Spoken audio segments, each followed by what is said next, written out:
السلام علیکم۔ دین دنیا رہبر میں واقع کربلا کی قسط نمبر 6 میں آپ کو خوش آمدید۔ امام علیہ السلام ہر منزل پر لوگوں کو جذب کرنے اور ان کے ذہنوں میں اس معاملے کو واضح اور روشن کرنے کے لیے ہر ممکن تلاش کرتے رہے۔ نمونے کے طور پر یہ کہ ذات عرق نامی جگہ پر بشر بن غالب ازدی نامی ایک شخص امام علیہ السلام کی خدمت میں پہنچ کر کوفہ کے حالات کی نزاکت کی اطلاع دی۔ اس موقع پر امام علیہ السلام نے اس کی بات کی تصدیق کی۔ اس شخص نے امام علیہ السلام کے بارے میں سوال کیا تو آپ نے فرمایا، امام دو طرح کے ہوتے ہیں، ایک وہ جو لوگوں کی ہدایت کرتا ہے، جبکہ دوسرا وہ جو لوگوں کی ضلالت اور گمراہی کی طرف لے جاتا ہے۔ جو ہدایت کے امام کی پیروی کرتا ہے وہ بہشت میں جائیں گے، جبکہ جو شخص ضلالت کے امام کی پیروی کرے گا وہ جہنم میں داخل ہوگا۔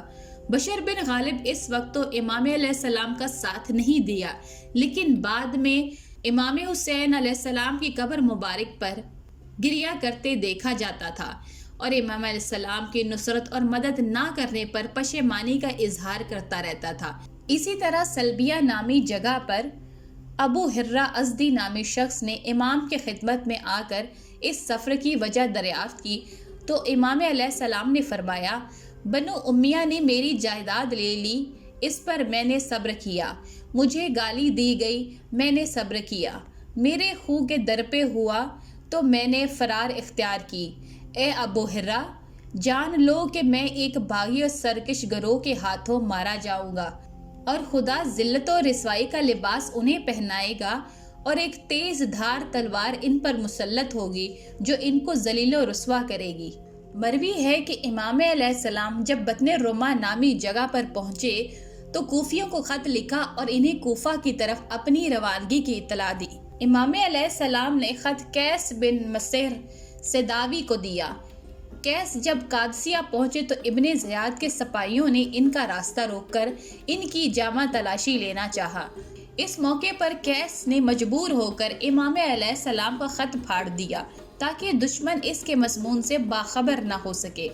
جب قیس کو گرفتار کر کے ابن زیاد کے پاس لے جایا گیا تو اس نے غضبناک ہو کر چلاتے ہوئے کہا، خدا کی قسم تمہیں ہرگز نہیں چھوڑوں گا مگر یہ کہ ان افراد کا نام بتا دو جنہیں حسین بن علی رضی اللہ تعالی عنہ نے خط لکھا تھا، یا یہ کہ ممبر پہ جا کر حسین اور ان کے باپ کو برا بھلا کہو، اسی صورت میں تمہیں رہا کروں گا ورنہ تمہیں مار دوں گا۔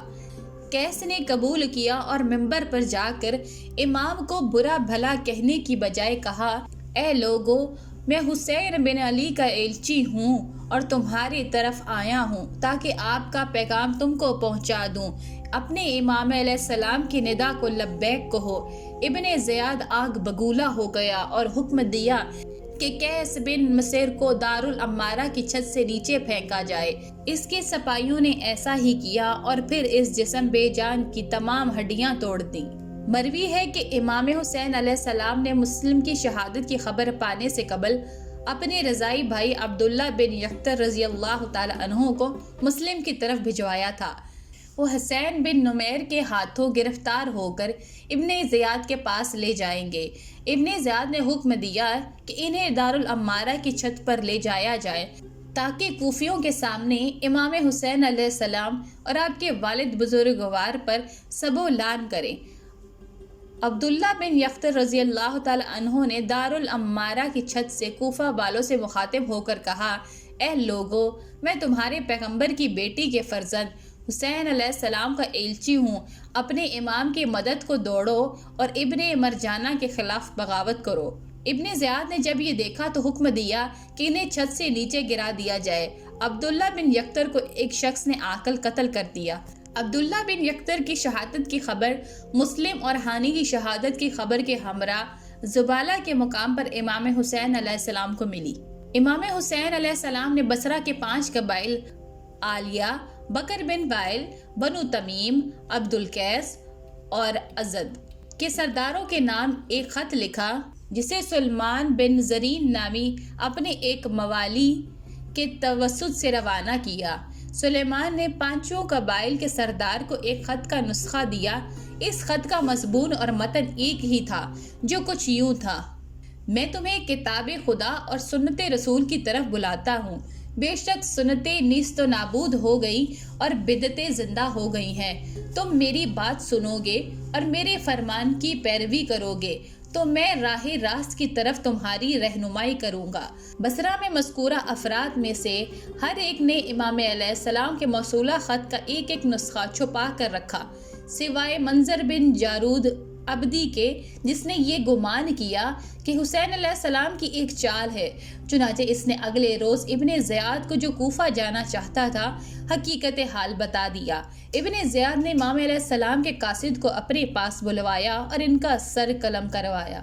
بنو امیہ نے جاسوسی کا ایک بہت مؤثر نظام قائم کر رکھا تھا، اور کمال یہ کہ دور جدید کی طرح عام طور پر کسی جاسوس کے بارے میں کسی کو علم نہیں ہوتا تھا کہ یہ سرکاری کارندہ ہے۔ جاسوسوں کو بڑی بڑی رقوم سے نوازا جاتا تھا۔ جاسوسوں کے ذریعے حضرت نعمان بن بشیر کی شکایات مسلسل یزید کو مل رہی تھی۔ کسی جاسوس نے ان سے ملاقات کر کے کہا کہ حکومت کے خلاف یہاں بغاوت ہو رہی ہے اور آپ گورنر ہوتے ہوئے خاموش ہیں۔ یا تو آپ کمزور ہیں یا آپ کے عزائم کچھ اور ہیں۔ نعمان بن بشیر رضی اللہ تعالی عنہ جاسوس کے ارادوں کا ادراک نہ کر سکے، اور انہوں نے کہا، میں گورنری کی قوت کو استعمال کر کے احکام الہی کے خلاف سرکشی اور خلق خدا پر ظلم نہیں ڈھا سکتا۔ جاسوس نے فوراً یہ اطلاع دمشق بھیج دی۔ اس پر یزید نے اپنے کچھ معتمد درباریوں سے مشورہ کیا تو انہوں نے اسے کہا کہ آپ کے والد معاویہ رضی اللہ تعالی عنہ آج زندہ ہوتے تو وہ ابن زیاد کی خدمات سے ضرور فائدہ اٹھاتے۔